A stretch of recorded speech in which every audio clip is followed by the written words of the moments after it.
That's an interesting question. Let me just put something into context really, is that we are actually at the end of the third industrial revolution. And if I was to categorize the third industrial revolution, it would be counting, programmable, and now the cognitive era.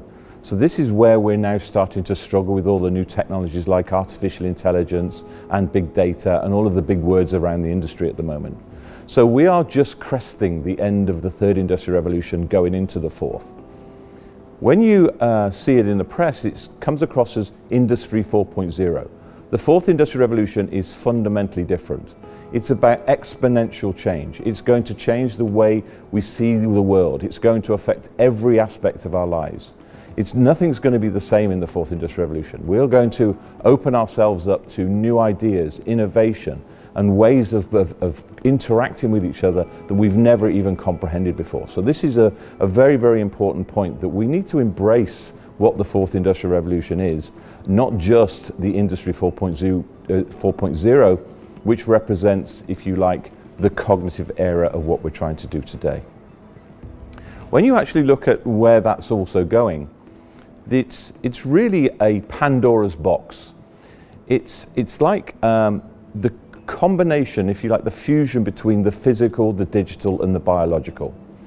So we're going to see ideas coming across that, again, we've never really comprehended, like when we see immersive transportation. We will start to go from a connected car to a flying car within the next 5 to 10 years. We will see our urban infrastructure completely change. We will start to cure cancers using genome technology and DNA computing. We will start to see things like, and we're already seeing it today, like 3D printed hearts, liver, lungs. These are going to be biometrically connected to our bodies in a way we've never even thought of. And we will see things like the implantable mobile phone within the next 4 to 5 years, which is not going to be the traditional model of the past in terms of the brick we know today, but a complete immersive experience which is going to be connected to our bodies. So there's going to be so many different aspects of the fourth industrial revolution that we're going to need to really start to think about things like the morals, ethics, and societal implications of what we're actually going. What are we prepared to accept versus what are we prepared to get back in return? When we start to think about huge areas like monetization of our personal data, this is going to be a revolution. The next generation, the millennials, are going to start to say, what's in it for me? Why should you have my data? How can I monetize that? There will be things called self-sovereign identity, where banks will start to be the custodians of that data. And we will start to see inherent value coming from that in terms of exchanging those for goods and services. So a completely, utterly new world is going to emerge from the fourth industrial revolution like we've never ever experienced before.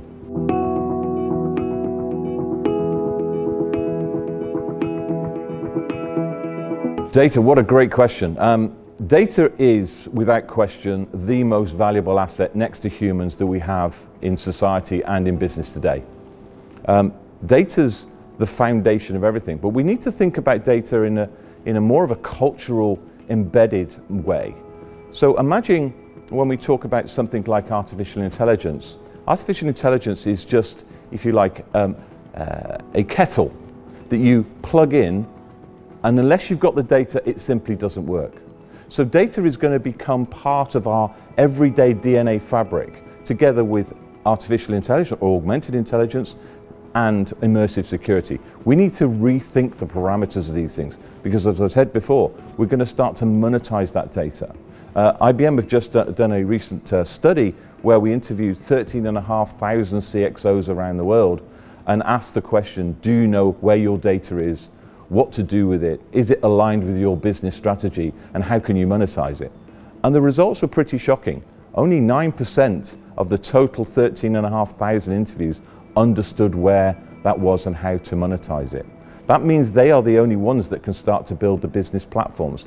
They are the only ones that can start to build proper artificial intelligence or augmented intelligence projects, because without data, and without the quality of data, you end up getting synthetic data, which is not supported properly, and then it creates bias. So we have to think about data being embedded into the very culture, the very fabric of everything we do. If we don't, we simply won't be able to compete, and we need to think about that now.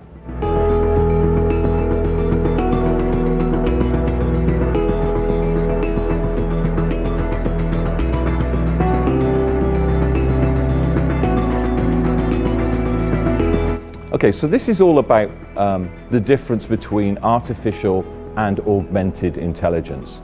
We start to think about the negatives of, will robots take over our world? Will they take our jobs?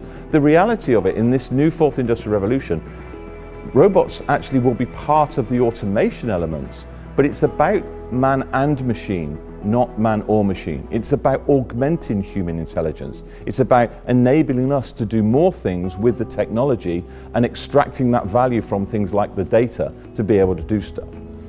So when you start to think about the workforce, will it affect our world? Yes, it will. Will jobs be lost? Yes, they will. However, when you go back to the sort of the earlier revolutions, it wasn't the men that lost the jobs, it was the horses. So we need to think about this in terms of embracing the technology and making sure that it enhances our worlds, not the other way around. And that's really the fear that's throughout society today. But when we actually start to look about then in terms of skills, we did a study recently, and there was 120 million shortfalls of skills in artificial intelligence alone across the 11 or 12 biggest economies in the world. So we need to start to rethink the skills. So when we start to build our companies and the way we go to market, we need to think about new collar and digital collar, how that's going to be combined, how we're going to think about automating our processes to drive efficiency whilst also getting some benefit and actually moving forward as a human society. But I think the biggest thing here we've got to think about is the morals, ethicals and societal implications of what we're doing. So when we go forward in terms of this new education, this new vision of where we're going with technology, we have to ensure that we look after the humans first. And the technology is there to enable us, not the other way around.